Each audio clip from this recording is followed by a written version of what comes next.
Hey everybody, I hope that you are having a very good day. I'm actually going to be doing a book review over the Siren today. Yay! Finally I get to discuss this with you and share a little bit of my love for this book with you all. The Siren is Kiera's debut novel, and she actually self-published this work. Now, I have read her better-known series or trilogy called The Selection. I've only had the chance to read the first one as of now, but I actually really like Kiera's story, and I think I actually prefer this to The Selection, and I will explain why. This story, in a very short synopsis, is about Kaylin, who is a siren. At the start of the story, she is within her first 10 years of her 100-year sentence, and she is learning what it means to be a siren. She is learning the boundaries that they have, the rules they have to abide by, and she's really starting to learn that there are skills that you need to kind of hone in on so that when you finish your sentence and you go back into the real world, you are actually able to support yourself because you have something that you have had 100 years to better yourself with. In this story, it's mainly about Kaylin learning more about herself and actually becoming a stronger character and actually able to do things that she wants to do and finding out more about herself and the world she's in and about love. Now, most of this book is mainly about self-discovery for Kaylin's character, but there's the 0.25% of this book that does involve a romance. And if you've read the synopsis, and you're gonna find out now, there's a guy named Akinley in this. Now, Akinley plays a huge part in Kaylin's development and growth as a character, but he's not this huge implement throughout most of the story. As I said, he's only in about a quarter of the book, and that's the last little bit of it. And Akinley, in that last little bit, makes a huge impact on this story, on Kaylin's character, and for me as a reader, he made a huge impact. Now, I really enjoyed Kaylin's character because I really connected to it. I saw Kaylin as pretty much myself. At times she's very unsure of herself, and at other times she's lonely. Even though there might be someone around her, she can't just walk up to someone and start talking to them because they'll want to go and drown themselves in water right away, the minute that a sound is made out of her throat. Now, on the other hand, I also understand Kaylin's character because she's a little confused and conflicted about what her skill is, what she can do to better herself in this time as a siren. It seems like within the first couple of years as a siren, everybody kind of figures out what they're really good at and starts to do that. But Kaylin doesn't really know. She doesn't really think she's got any of these skills. She doesn't know how to better herself and really just grow and develop and mature. And I thought that was really interesting because as a young person and as anybody in the world, there are those uncertain times where you think, I don't know what I want to do. And sometimes it's okay to take those years and just kind of think about it, and then when you figured it out, to progress. Now, I'm not saying that you need to take 100 years to figure it out. I'm just saying for Kaylin's character, she had that time. For some of us, maybe it's a year or two, and for others, it could be that they figure it out within an hour or something. I really enjoyed the romance between Akinley and Kaylin because it seemed so real. I could literally see every moment happening in real life. And I think the reason why it connected with me so much, and I think that this is a lovely romance, is because of the fact that Kaylin can't actually just talk to Akinley's character. She has to write everything down and share it that way with him. As a reader, any person that I crush on, and for I think every other reader out there, guy, girl, if you are crushing on a character in a book, you can't talk to them. You just read what's going on, and I think that's why I connected with the romance so much and why I fell so in love with Akinley's character. And that is because of the fact that you can't communicate with these characters. They're only here in writing, and that was how Kaylin's voice had to communicate with Akinley, through writing. And I just thought it was a really, really beautiful aspect. Now, I've marked a couple of tabs because of things that Akinley has written. There's one that I haven't marked, and I will share that as well in my spoilery portion, which is just going to be a couple of passages. I'm not really going to share a lot of the experiences I had out of this book with Steens, because those I kind of want to keep private. I just really loved this story overall. I did have some problems at the start of this story because of the fact that the writing I found was very choppy, but overall, the minute that I got pulled into the story, I just couldn't help it. I just fell in love with this story. I really recommend this book. This is probably going to be my #1 favorite for a very, very long time, and I think if you guys haven't read it, then you really should. Now, I've shared this before, but I'll share it again, and it's with regards to this cover.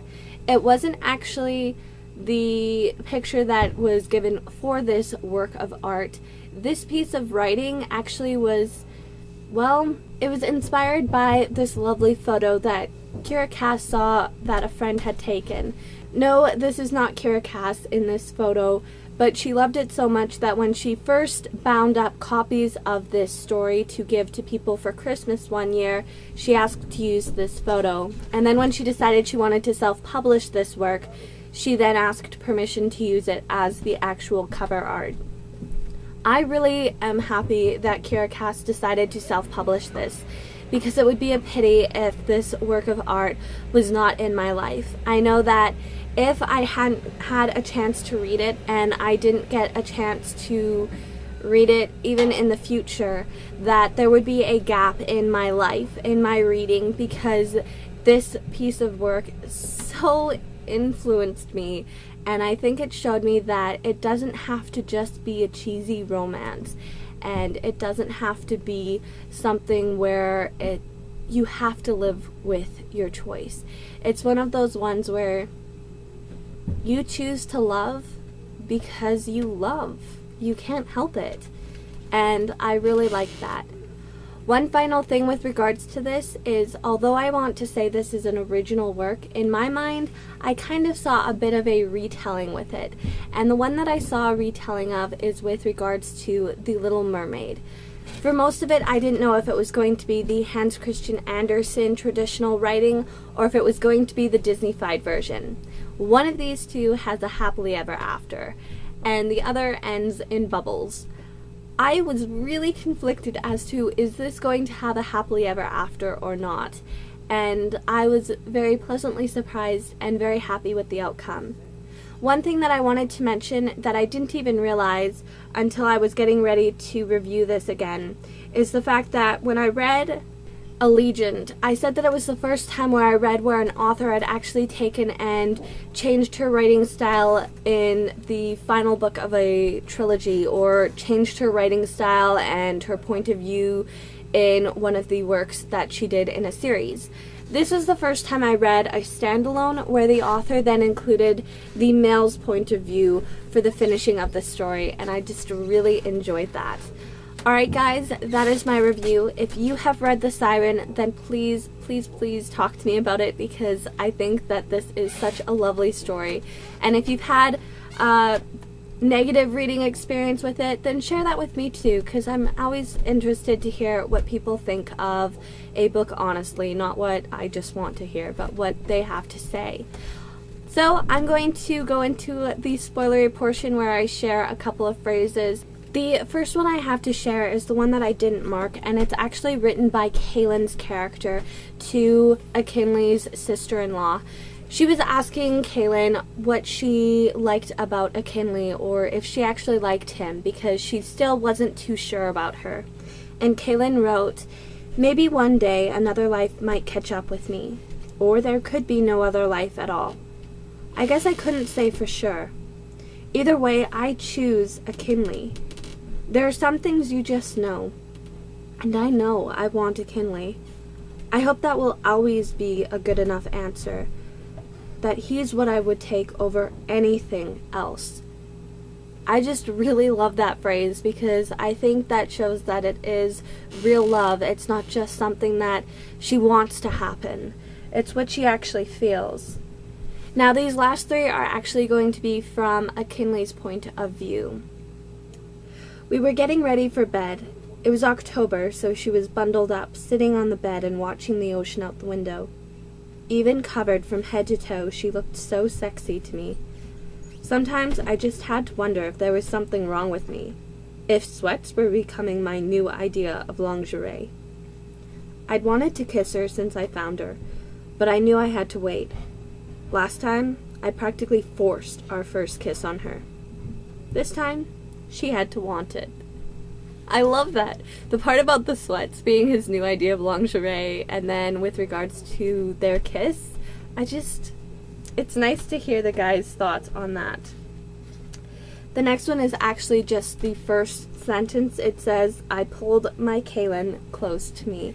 And it's the first time he calls her my Kaylin, and I really like that experience for it because you actually get to hear his thoughts yet again.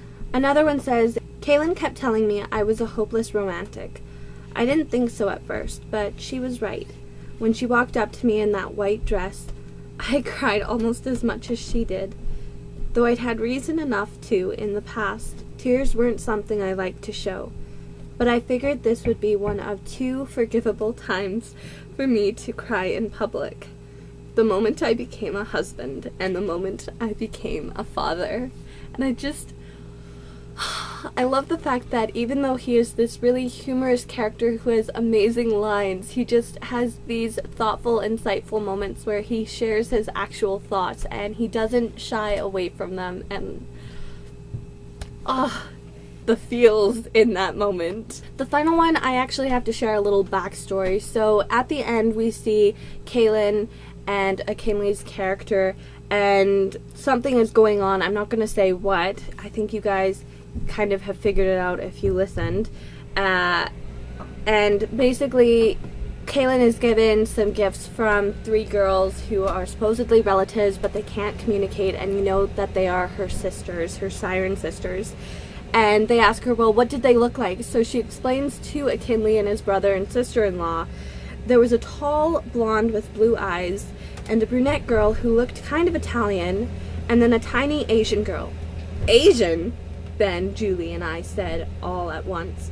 Yes, Asian. Ben, we got any Asian branches in the family? I don't think so. I just really like that phrase. It's just a humorous moment for the story. Anyway, guys, I love the epilogue in this, and I just love the overall story, and I would love to see this made into a movie, but I don't think that a movie would do this book justice, because I think this written story doesn't need a movie. It doesn't even need a TV series. All it needs is for someone to pick it up and read it, and I think and hope that you will love it as much as I do. I hope that you guys have been encouraged to read this if you haven't, and if you have, I would really like to talk to you and not just look at this book and stare at it longingly, because the story is just so well done. And I will see you guys in my next video. Until then, go and pick up a random book and read. Bye, guys.